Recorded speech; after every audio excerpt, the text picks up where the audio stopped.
I waited till swim practice was over, and I went to Michael and I said, Michael, how was it? And he said, Mom, I'm so glad that you signed me up for swim team because I love it. And that was the beginning of his swimming career.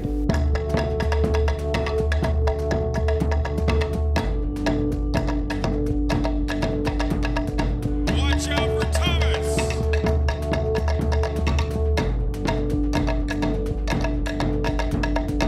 Took him out with a nasty last kick out and wins it easily.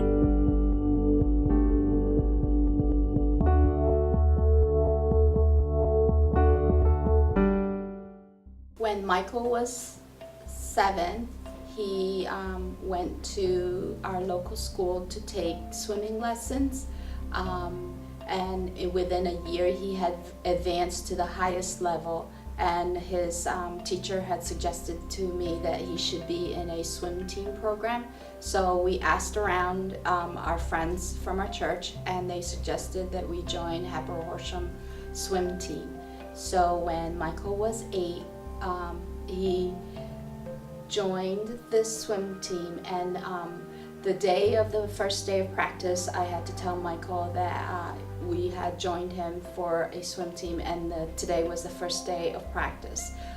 Immediately he got down on the floor, started kicking and screaming and grabbing all kinds of furniture as I dragged him to our garage where I put him in the car. And at the pool, I said that he needed to listen to the coaches and to do what they wanted him to do. So with that, I just took him onto the pool deck and said to one of the coaches, "This is Michael Thomas. He's here to join the swim team, and if you need me, I will be outside the door." So I waited till swim practice was over, and I went to Michael and I said, Michael, how was it? And he said, Mom, I'm so glad that you signed me up for swim team because I love it. And that was the beginning of his swimming career. When he swam as an 8-year-old, 8 and under, and in Hatboro-Horsham's swim team, his head coach Kip Emick had said that he needed to swim during the summer. So during that time, we looked into a couple of the swim teams, the summer league swim teams, and one was Maple Manor and the other was Fort Washington.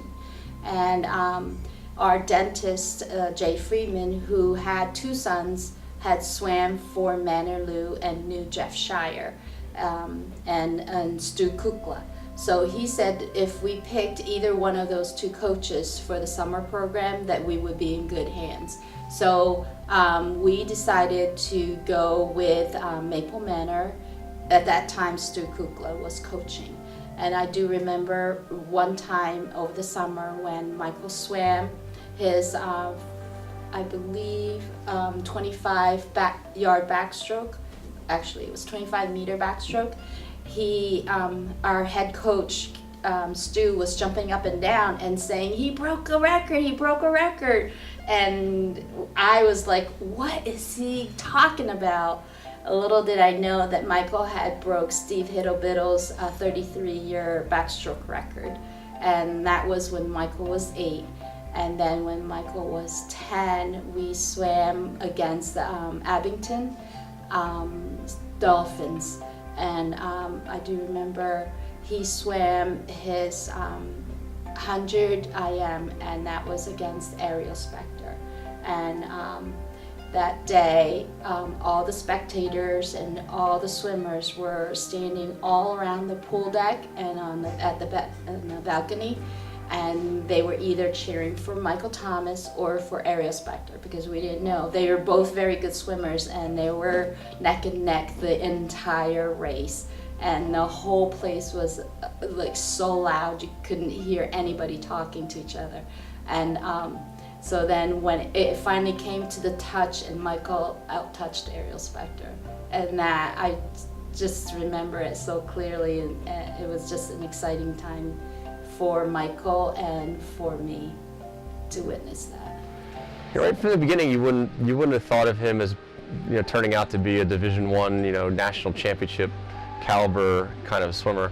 He started off a little slow, a little bit timid, and I kind of remember vaguely that he won some races, and just kind of like it kind of drove him for a while, and then he got some ribbons and just some awards.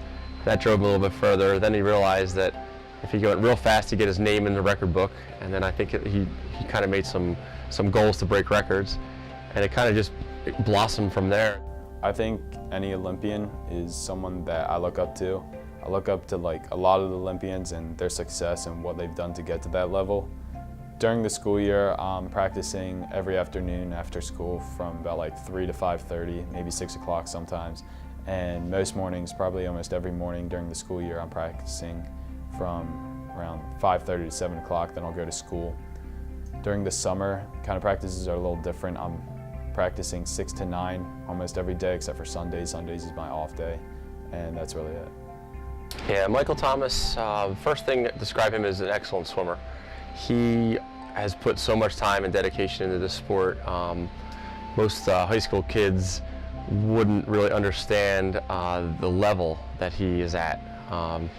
For example, pretty much every single day after practice for at least the last 2 years, he'll stay after and go in the weight room and just do some sets of weights, lifting weights. That's just one example. A great example last year was he had a practice on a Saturday and he was really upset at himself that he didn't perform the way he wanted to in actual practice. So after the practice was over and everybody left, he came back downstairs. I think he went up, actually got changed, came back down in his suit and asked to do the set over again. So I mean, they're just traits you don't really ever see high school kids do. That's just his level of dedication. He swims 5 mornings a week, Monday through Friday, plus Saturdays. A lot of times on Sundays he'll call me, hey, can we get in the pool for an hour or two? And they're just traits you don't see very often, that kind of dedication. Not only that, his leadership ability. He leads. He's the kind of kid that's pretty quiet, but he'll lead by example. He will, pull a kid aside, pull another teammate aside. Hey, let's go lift weights with me. Hey, let's do this together. Hey, why don't you try this in practice? Hey, I saw you feeling pretty tired. Come on, you can do it. He kind of encourages them softly and quietly, and a lot of times just leads, just being an example of a good leader. So a good teammate and a good captain. I balance my life through a lot of organization and time management. When I'm gone away for a meet, I try and just focus on the swimming, not so much on the schoolwork, but when I get back, I try and lock down on the schoolwork then and kind of have to block out other like my friends and everything like that so I could get my schoolwork done and everything. But when I have the time, I like to hang out with my friends, and that's when I can start swimming and hanging out with my friends again. And now he's been at junior national level. He just finished Winter Junior Nationals, and he was champion in 200 IM and 200 butterfly. And he's national champion for 18 and unders this year. So he's progressed a lot. Yeah. I'm hoping that he'll get to the Olympics someday, but he's a hard worker, and he takes pride in what he does and how he does it, and I hope that he will stay dedicated to swimming and to work hard and to just do good, I guess. Olympics is a difficult prediction.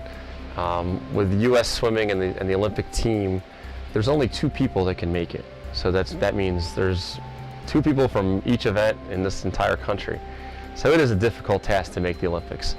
However, Mike's choice of going to Cal Berkeley probably is a step in the right direction. He chose not to go to schools where he'd be the best swimmer. He chose a school where he's going to be the 2nd or 3rd best on that team.